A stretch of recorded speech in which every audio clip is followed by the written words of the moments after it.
Hey everyone, this is the Data Rules podcast, where we chat with experts in the reporting automation industry and just nerd out and talk about marketing data. I'm your host, Victor Dwyer, and our guest today is Hector, founder of Qusek. That's the best way I could say it. Hector excels at helping companies automate their tasks and save time long term. So we're excited to have you as a guest today. Before we dive into how he uses automation to save businesses money and time and reporting, Hector, please give us a little intro about yourself and what you're currently working on.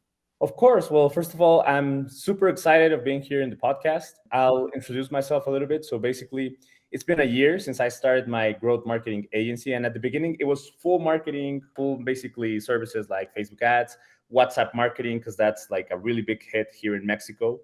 I'm based in Mexico. And email marketing as well, because a lot of companies, really small businesses here, they're not really looking into automations and they do a lot of manual work here in Mexico, right? So Yeah. that's how we started. We wanted to get more businesses to use more technologies that help them make their lives easier on the marketing side, right? But after a bit, I started to get an itch because one of my jobs or one of my crucial tasks, along with my team, was creating reports for our clients, right? And to me, it was ridiculous that I had to have like one person hired to copy and paste data from Google Analytics to an Excel sheet. And then that same person had to like pull the data from Facebook and then copy to this Excel sheet. And then we had to move all of that data to a presentation. And I always asked, like, isn't there an easier way to do this? So that's when I started getting into automation. I'm not a super hardcore coder. I do a little bit of Python, but I decided to partner with someone who's very techie, who he's just like really into tools like UiPath, which we can get more into later on the Mhm. podcast. So he helped me automate that process, and he basically created a robot that pulled the data automatically and then put it on a presentation ready to go with the client and show him the results. That's amazing. And what kind of got you to this? Like, I know you said you kind of like fell into it. What kind of got you interested in data? Like, was it like interested in data and automation? Was it like, oh, that you saw a need and you wanted to fulfill that need? Was it like, oh, I've always been interested in this? What kind of got you into this in the first place? That's a very good question, and it's a very personal one for me because when I was in college, I started working, I think, in my sophomore year, and I got into one of the best companies here in Mexico, a multinational company, and I was like, "Wow, this is the peak of my career. This is gonna be super exciting. Everything is gonna be super advanced, right?"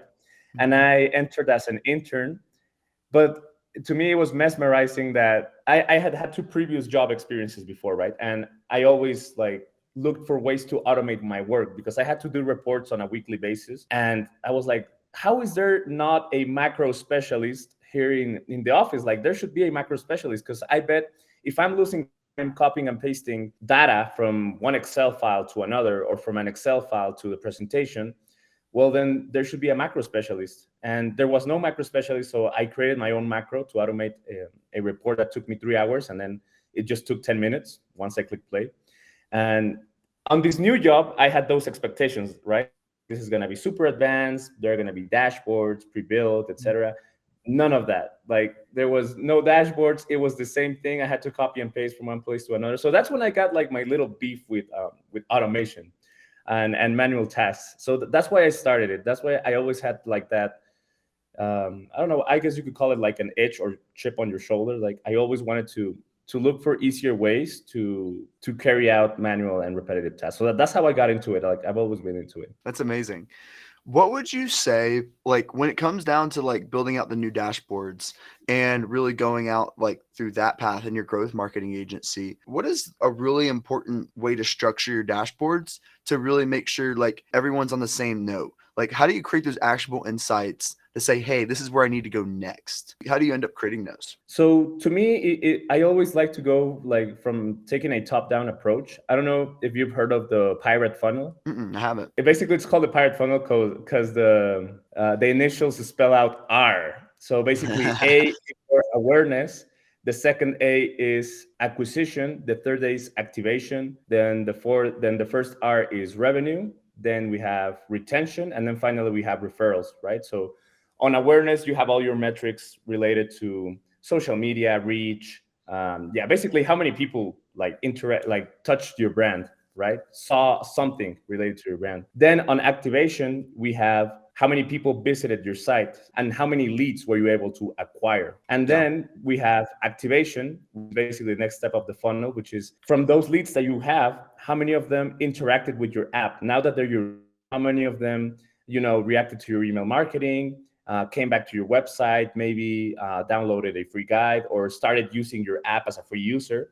And then finally, we have revenue, which is obviously how many of them have purchased. Then retention, how many of them repurchased next month. And then referral, which is basically how many of those clients brought in new clients, right? So I always like to first explain this to my clients because that's how I structure dashboards or report. I always go from like, start talking about awareness, and then we end up until the deepest part of the funnel. So for me, the most important part is organizing your dashboard from the biggest metrics all the way down to the one that will be the smallest one. So Yeah. revenue or retention. So that's my first approach, like very, very general approach. That's great. And this is a very interesting question because I realize a lot of developers come into us and say, I'm going to start from scratch. I'm going to recreate a connector that works it directly from the Amazon API directly. When do you start using an automation versus a solution like Power My Analytics that kind of connects that data automatically? How do you really find that balance of like, hey, like let's just use Power My Analytics, like a data provider, rather than using a Path UI or another automation thing like that?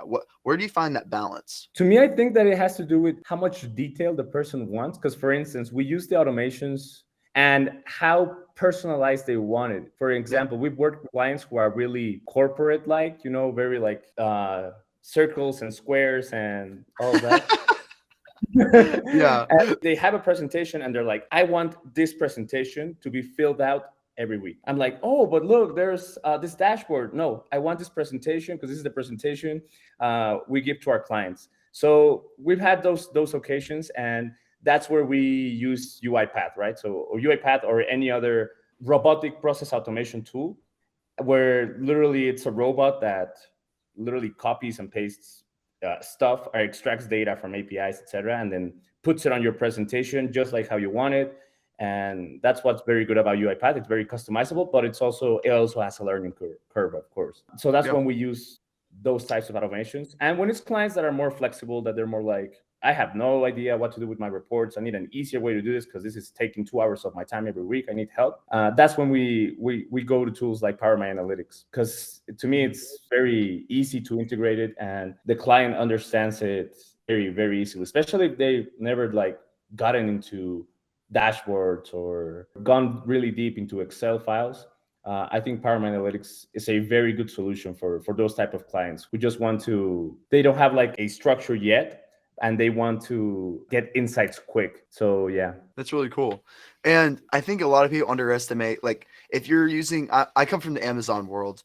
So Mhm. Amazon changes their API like every single week. And it always ends up breaking and things like that. And people underestimate how difficult it is to connect to certain APIs because of how fast things change. And Power My Analytics makes it really easy because they have to keep up with all the changes. And they're really good about like getting their developers on top of it where they make the changes really fast on that side. So I think those are some advantages that you can get from having that automation piece to really making it where you don't have to recreate the wheel. If Power, like a tool like a data connector of some type, has already done it for you. So that's where you kind of save a lot of time because it takes a lot of time to maintain that connector as well. So you get Yeah, that piece part of it. that's very true, Victor. Because like the client doesn't see it, but for us, like when something changes in the API or even in the user interface, because there are some uh, bots that don't use the API, they literally log in as if they were a human, and then they extract the information. Sometimes they break because something changed, and that's something that we have to deal with, but the client doesn't see that. But yeah, I think definitely using pre-built tools way easier, and it has like their very broad use cases. So yeah, if you're looking for something that's like ready to go and you're not looking to like follow you at the report that you've been using for years ago, definitely using a pre-built tool is way better. Yeah, it's like the new evolution of marketing. Like ideally, the client would end up using the dashboard.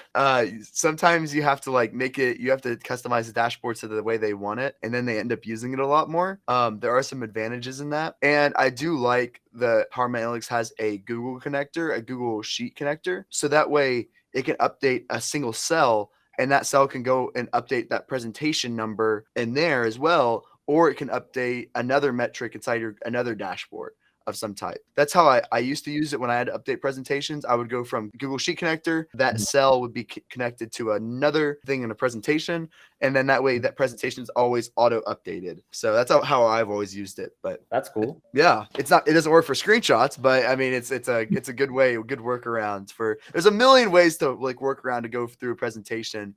And another thing I want to communicate is like so many agencies, you're so right. Like these huge businesses are still using Excel sheets to update all their stuff. And I just can't believe that. Like it really is.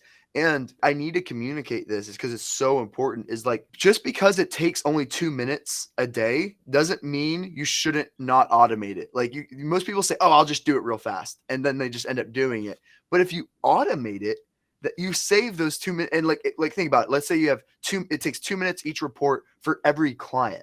Okay, let's just say that. And you have 20 clients. So that'd be like around 40 minutes. And if you multiply that by every week, you're losing hours of your time. And that's where you could really gain that benefit of having that additional time by automating all your reports. So I think we need to move away from the Excel sheet era, and really go from like saying, hey, like, yes, it only takes 2 minutes to do, but automating it will save me like time long term type of thing. That's my opinion on it, at least. And I totally agree. And sometimes people, they look at that at the time it takes them, but they don't look at the opportunity cost. And I think that's another crucial part of the equation. Because now, for example, it used to take him around 1 hour every week. Well, now they have an extra hour to do prospecting, to do sales, or to create content, or do something else that can bring more money in the business. So yeah, I think that's definitely something very important for any business owner that's watching us. Like you should look at not only how much time you will save, but also what you're gonna now do with that time. Yeah, exactly. And it makes it where the client can always be updated with the most updated results as well. So luckily, like Power Analytics get updated every 24 hours. That way you can always hop into a report. For example, if you're getting off a flight that's delayed and you can't do anything about it, and you're going to be in scenarios where you're going to be, oh crap, I forgot to update it, because we're humans. We forget things. It's that simple. Automation doesn't forget to update. It will do it almost every time. 90% of the time, it's going to update the report for you. And that's where you have a lot of advantages in case you ever forget to do other things. Either that or you're swamped. Like, what if you don't have 2 minutes out of your day all of a sudden? Then you're screwed. So that's where that automation can really come into play, because I think there's a lot of people, a lot of like executive assistants, VAs right now that are doing this manually. And I don't think business owners really understand how easy it is to automate these things. And I think once they understand it, how easy it is automated, that VA, rather than allocating hours toward reporting, they can be doing something else that's a little bit more productive besides just filling out Excel sheets, to be honest. Totally. And you said something really important, like not all days are created equal. You have days that are more crazy than others. And another really important part I think about automation is that you said it, we're humans and sometimes we make mistakes, and that also happens in reporting. I mean, not just because you've done it weeks and weeks over and you've been filling out the same report doesn't mean that you can't make a mistake next week. Whereas if you tell a robot that has predefined parameters to do something, well, the only way it can make a mistake if it's something changes with the API, but that'll be fixed with the tools, or if something changes on the UI interface. But that's much more. I think you can trust a robot way more than what you can trust a human when it comes to repetitive and manual tasks. Yeah, Sorry totally. if you're team robot on this one. Team Robot. And then you just have like all these other tools like Zapier that kind of like bring all this data into one place. And it's really amazing how these tools are progressing. These macros are updating. Because I was in the same situation you were. I was an intern filling out gross reports, like just the same things. And I would literally just create a macro, like just do it once, and the macro would just copy it. And then all of a sudden, I did a week's worth of work in 10 minutes. And they'd be like, bro, Victor, what the heck are you doing?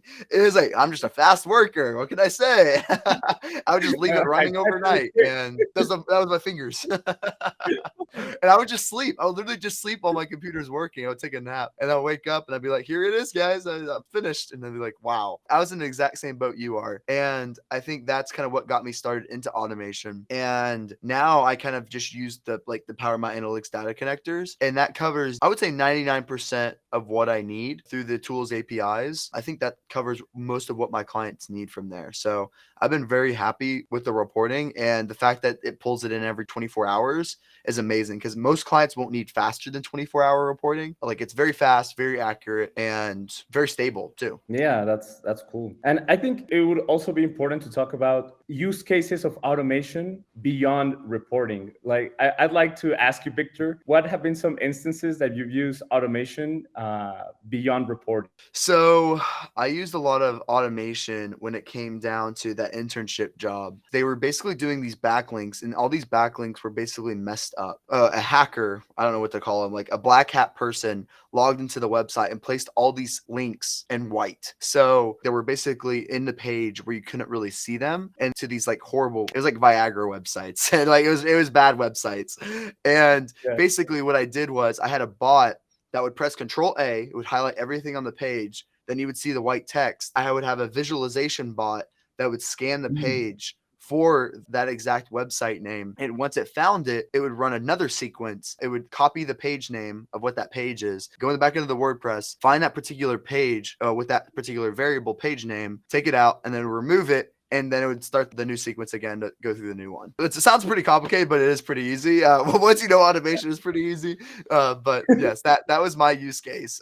Beside reporting wise, that's how I've used a lot And of automation before. and how did you build it? What was like the most challenging part in building that automation? I would say like understanding like the visualization part and like going through and just figuring out what the heck the problem is. Cause like it might run through the first time perfectly, but then like the visualization bot, you have to have it like the same exact text, the same exact like sizing and everything. Yeah. And I would just point at the bot like, bro, it's right there. Just like get it. Just It would be looking at it and I'd be like, it's right there. So it's a lot of yelling at my bot. That was the most frustrating part, was yelling at my bot.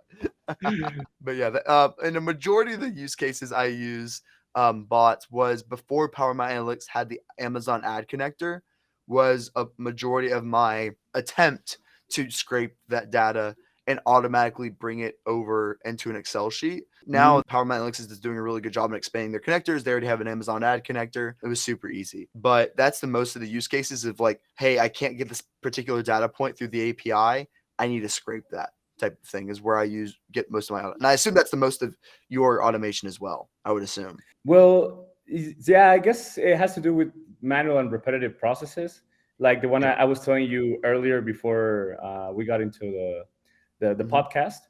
So basically, one of like so far the one that has been the most fun for me, because this was a problem that I saw one of my coworkers having, was basically the person in charge of finance would get into Stripe, and then they basically have a subscription model, right? So they would have around here in Mexico, this is very interesting because people don't have credit cards.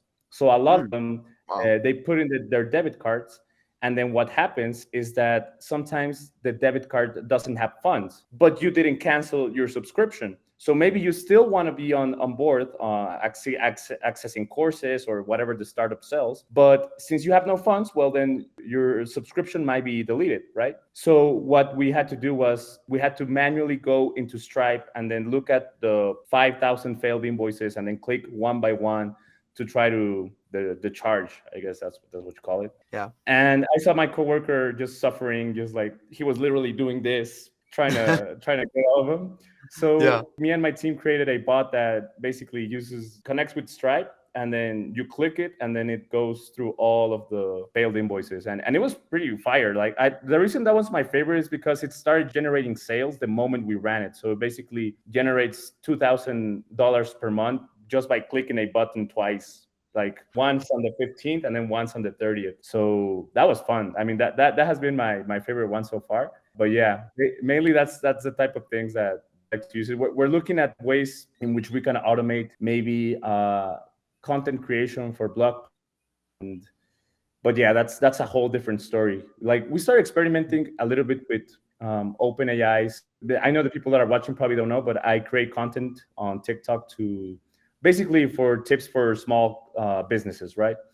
And we built a little fine-tuned model where we put 200 of my videos, and now every time you ask it to write like a script for a certain video, it writes it as if it was me. Like it uses my tone of voice and everything, and it's crazy. Like I was reading the scripts out loud, Wow. and it's insane.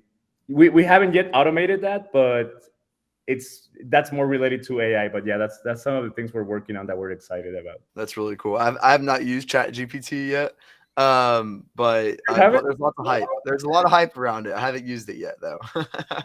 Yeah. And I wish we could really give a number to business owners for the amount of money and cost opportunity like they're using by not using like automated reports, because like it's if you're still using Excel sheets in 2023, something's wrong. Something is very, very wrong. Like if you're like downloading and uploading like these Excel sheets and every single time, that's an issue. So that's where you really got to implement some type of automation, some type of Mhm. reporting in there. That way it really, really doesn't do it. And the reason why I'm talking about this so much is because so many business owners are still doing it. And eventually they're going to need to like shift away from downloading the Excel sheets, taking the reports, and then uploading either the Google Sheets or uploading them to Google Data Studio. Like there's a lot easier ways to do that directly without taking up a lot of time. So that's just a huge opportunity for a lot of owners, unfortunately. Yeah, definitely. Even big companies do Yeah, it too. totally. And I think even more big companies than small companies, to be honest. Yeah, Because I think true. that small companies they're still like they're maybe googling how to create a report, and then you find someone who's playing like a startup that's paying Google Ads, and then you get into that. But big companies are just like, well, this is the process, it's standardized, do it. So yeah. Yeah. But you said something really important. You said let's give small business owners a number, and I'd say me lowballing it, and yeah, because thinking about maybe you have an intern that creates a report every week because you got to optimize campaigns or content on social media. Like for me, one of my clients, basically, they had an intern doing that. And they do basically like every week, this person had to create a report. They had to update the presentation, the Excel sheet. So that incomplete took them like 60 minutes every week. So that's 4 hours. And then at the end of the month, they had to do another report, which was the monthly report. And that one would take them around, I think it would take them around 1 to 2 hours. So basically, four Wow. plus six, that's 6 hours. But you're not taking into account that in order to get like into the flow, and it takes you around like 30 minutes. And then if you get distracted, like you have Yeah. 5 different scenarios in which you can get distracted because it's 5 times you have to create the report. So it's not really 1 hour. I mean, if someone texts you or if something urgent comes up, then that report is not going to take you an hour. It's going to take you way more. So I'd say for a basic report, a basic weekly and monthly report, basically people are saving around 10 hours a month. Wow. Yeah, that would be my estimate of like the minimum time you would be able to save. What would you say is yours, Vic? I know it depends a I, lot about the company and everything, but just an estimate. so I'm not gonna say any names, but I have worked at a company before that um, they had a lot of employees, a lot. Let's just say 20 plus employees, and every single person used Excel for all their things. And that's still how they report data, by actually logging in to the platform and basically pulling and scraping the data and downloading the sheets manually. Um, and I used to work at this company saying, "Hey, you guys can like automate this. Like, I know a way to like get updated these updated numbers every 24 hours in a Google sheet and upload those to a dashboard." And you know what they said? They said, "Cool." And then that was it. That's really all as far as that went. I was like, "Hey, I tried." That was me trying right there. And the reason why I said that is because it's amplified. So not only is it Mm. one person uploading a report, it is 20 people doing the exact same thing where that 2 minutes, 40 minutes, and then 5 hours per month times 20, it ends up being crazy. It ends up being 100 hours now. Um, so like that's where the more people you hire on, the more clients you get, the more the more that amplifies. So um like that's where they could really be saving a lot of money, especially if you have full-time people that are like updating these numbers every single time where you're paying the big bucks. Um, that's where it really doesn't make sense because if you're having an American do it, that means like you're paying like top dollar, you're paying really high wages because we're selfish. And just for to update a report, that's a lot of money. That's one Yeah, thing to have a VA do it, like because then you're paying a little bit less. But if you're having an American do it, you're paying a lot of money. You're paying like you're probably losing you're not only hundreds, thousands of dollars on this updating your report when you could be doing it automatically, which is like less than $10 a month most likely. So that's where it gets really off the grid. yeah, definitely. And that's crazy because you wouldn't hire someone just to do that, and then you're obviously paying a premium. So Yeah. yeah, that's insane. Yes. And I think we're going to go through an era where a lot of these like corporate guys are going to catch up. This is my prediction in the future that I think a lot of people are going to go like toward the automating a report side. Like it's inevitable. Like these are very old styles that people are doing, but I think it's inevitable that people are going to catch up with the automation side and people are going to like realize that there are tools out there like Power My Analytics or Path UI if you want to get to that level of advancement. But I think it's inevitable that people are eventually going to go to it and it's going to keep growing because I think reports are going to have to only get more built out from here. The more people that can make actionable decisions the fastest based off data are going to win. Like that's just how it is. Like if they're only looking at the reports every week, you're not going to be able to make as good decisions if it's every day, if you're looking at it every day type of thing. So I think it's inevitable to really that, and I think that's where reports are going to always go is toward that Looker Studio, like the automating, updating feature. I think that's where everything is going to go. Like it's inevitable, in my opinion. Yeah, and I hope that in the future, like hopefully very near future, that we start seeing like this automation specialists join the office. Because at Yeah, least for my experience in the corporate world, there has not been a single company that I've worked for that has had like a macro specialist. It's usually like somebody in finance who happens to know macros, and then maybe you yeah, ask them for help, but it's not someone like it's not an automation specialist. And I think that that's going to become a role further down the line. I'm telling you, I hope it's soon because I think businesses are burning a lot of cash. And even Mhm. if they don't see it, maybe the intern does something else or the assistant does Yeah, something else. Um, Still, I mean, that person's still investing 2 hours of his or her time building reports. So yeah, there definitely needs to be a sudden change. The thing is, like, I feel like there needs to be like, I don't know how they're gonna adopt it. I think there has to be a new company that has to target that audience because they worry. I think that one of the main barriers of entry and one of their main complications is that they want to like be super safe with their data because it's millions yeah, and millions or even billions of data points about their customers, their sales, their competitors. So I think that that's one of the reasons why they move so slow. For startups, you have nothing to lose. Like, yeah. what are you gonna lose? I mean, the 10K you just received from family and friends, and so whereas a business, one of these big corporate monsters, well, they have a lot to lose. They have billions of uh, even they can lose like a lot of their workforce. They're paying families. So yeah, the transition has to happen, but I think it's going to happen when there's a tool that sort of like lowers those objections from those companies that guarantees that their data will be safe and all like that. Yeah. But yeah, Yeah, I that's what I totally think. agree. Is there anything else that's been top of mind that you've been seeing a lot of businesses do that they should be doing something else? Like anything that you really see top of mind that you're like, hey, a lot of people are doing this and they should be doing that. Um, or when it comes to reporting, you see a lot of reports that look like this and they should be that. Is there anything that's been top of mind lately that you've been wanting to communicate? I think there are two things. The first completely related to reporting, which is people taking screenshots from their Excel, from their Google Sheets, which I know we already talked about Google Sheets, but this is very important because I have a client that one of their reports is basically a screenshot from Google Sheets. Like one of the slides is that, and it's like it makes no sense. Like Yeah. In you already have it. bed. In bed. Yeah, why would you put it there? So yeah, I think that we need to start to migrate more towards definitely visuals.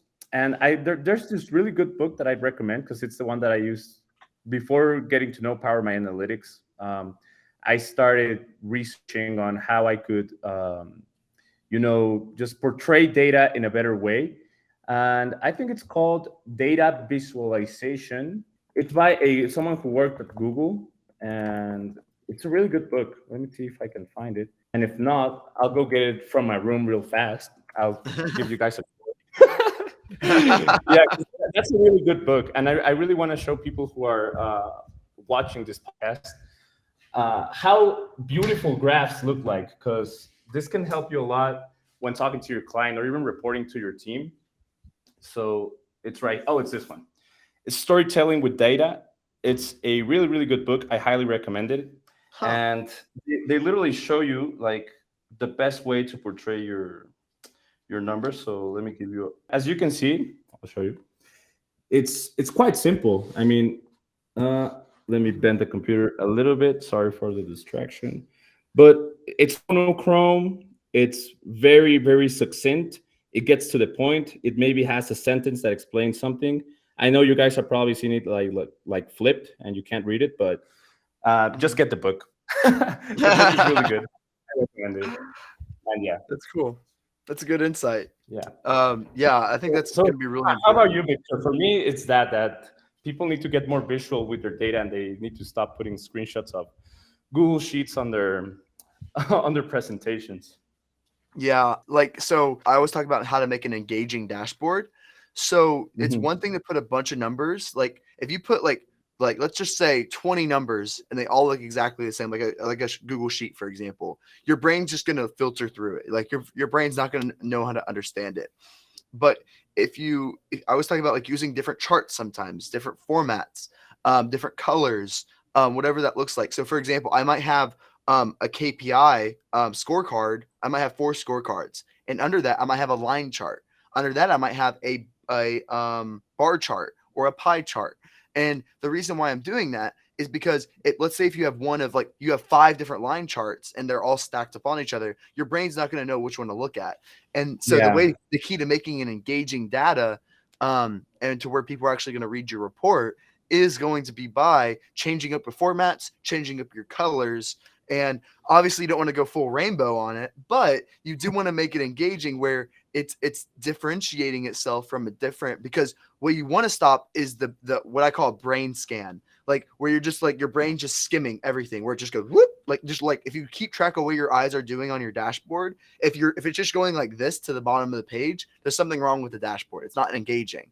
But if your eye keeps going the same path where it's going through the entire thing, that's exactly what you want to be happening. So that's where you have to really keep track of your eye and really see what's engaging and what's not. It's a video editing trick that I learned like when I was video editing. Like, hey, what's engaging? Is my brain going to think about something else, or is it focusing on the video? It's the same concept, but in dashboard form, saying, okay, what is my brain doing? Is it actually looking, or is it just going to the bottom? So that you have to apply those concepts into your dashboard and your reporting to make sure that people are actually going to read your reports and not just skim through them, unfortunately. yeah, definitely, and that's something really important because recently I had a new employee come in yesterday, and he was going to give a presentation.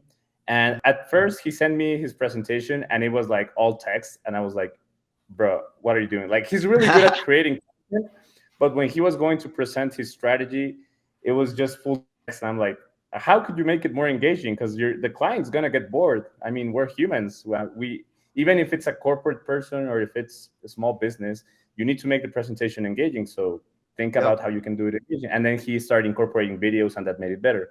And I know that right now we're talking about like presenting a marketing strategy, but the same applies to reporting. I mean, if you're going to present your report, it always pays to go the extra mile and think about how you can make the presentation engaging. And something that I like to do a lot is, like, we have to remember that dashboards are tools that answer questions. So I always like to play with the audience in the sense that maybe I ask my client, so as you know, this week we ran a test where our hypothesis was that funny videos were going to bring in more sales. What do you think happened? And ask the client that, and and that way you're having a little bit of interaction. And then boom, you come with a dashboard and you show the data of the previous videos we used to make and now the new videos, and they have brought more sales, right? So I think you definitely have to work on storytelling skills to make a good dashboard, because at the end of the day, it's a tool. So yeah, I definitely recommend not just like closing in on the data, but also for all the small businesses that are watching, or small business owners, definitely also take a look into storytelling. Yeah,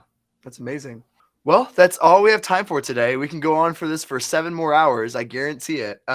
Hector, thank you so much for joining today. Please tell them how to find you, where to find your business, and everything else like that. Of course, you can find me on TikTok as @Qusek.co. That's QUSEK.co. And that's basically it. That's how you can find me anywhere on the internet. Cool. That's amazing.